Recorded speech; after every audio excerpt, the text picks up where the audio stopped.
Hey everybody, thank you for checking out this clip from my podcast with Rohan Mirchandani, who is the founder of one of the fastest growing FMCG companies in India, Epigamia. And when you're the founder of such a fast growing startup, there's literally a million things that you need to get done every single day. There's fires to put out, there's contracts to close, there's a million things to do. But how do you decide what actually makes it onto your to-do list? Rohan walks us through exactly what he does, and he calls it the 3 things to accomplish in a day rule, and he walks you through exactly how he prioritizes and then makes sure that he's only doing 3 things very well in a day. So I think you're really going to enjoy this clip, and it's going to truly help you become more productive if you apply it to your life. I've been applying it and it's been really helping me out. So I think you're really going to enjoy this. The question is that I have is how are you deciding how to spend your time, right? Because if I'm spending my time doing all this unproductive stuff that's not moving the needle, it's just useless time. I feel that's almost a form of laziness because I'm too lazy to think and I'm just doing work to do work. How do you kind of decide, okay, this is my priority for today, for tomorrow, for this month, and actually act on that? Yeah.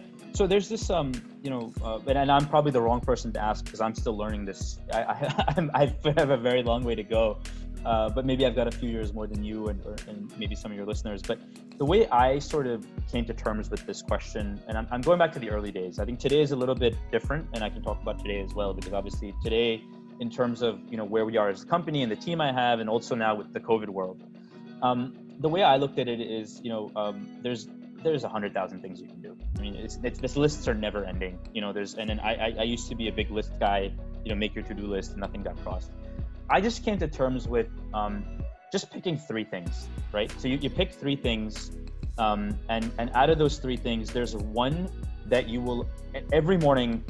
I used to get to the office and I would have those 3 things in front of me, and the 3 things are as follows. There's one thing you will 100% get done today, no matter what. And even if that means, you have to sacrifice a late lunch or a late dinner or whatever it is, and as the day progresses, this is one thing, it's non-negotiable, it has to get done today.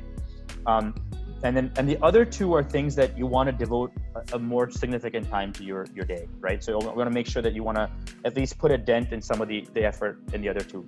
And then over time, what's, number 2 and number 3 today, tomorrow or the day after or the week after becomes number 1, which means today is the deadline for it. And that just helps you as you're thinking through your timelines and structures and calendarizing your work.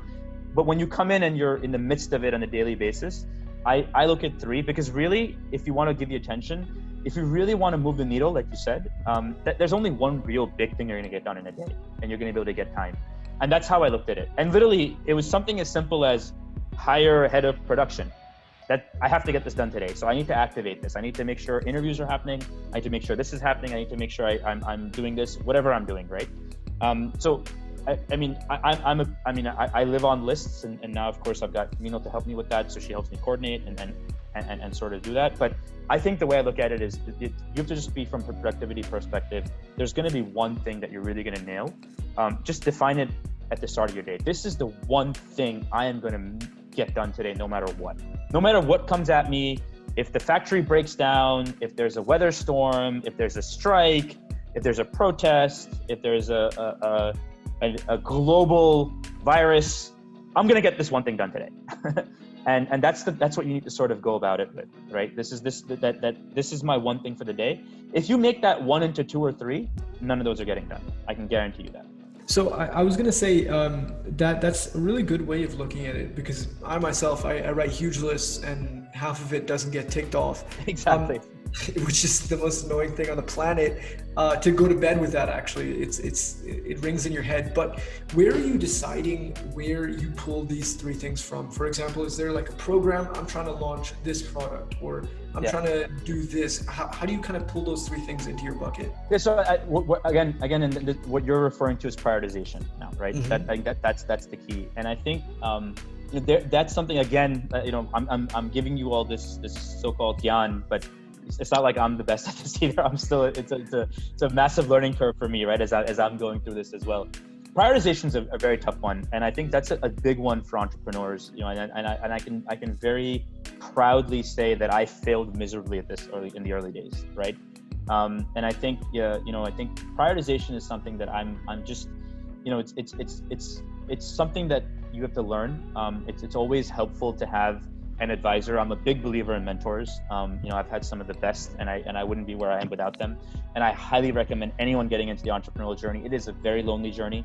Co-founders are great. I think that's also very important to have if you can. Of course, I know it's not always easy, but having a couple of mentors, and in the beginning, to be honest, strategy advice, there's always plenty of that. I think having someone to talk to, at least from mentorship perspective, it could be someone who's a family member, and sometimes we forget, our parents or an uncle or an aunt or a cousin or a relative may not have business experience or may not have entrepreneurial experience or may not have any relevance in what you're trying to do. But let me tell you something, they can help you with prioritization. You'd be surprised. You'd be surprised what they can help you with, and I think that's something one should never shy away from asking help.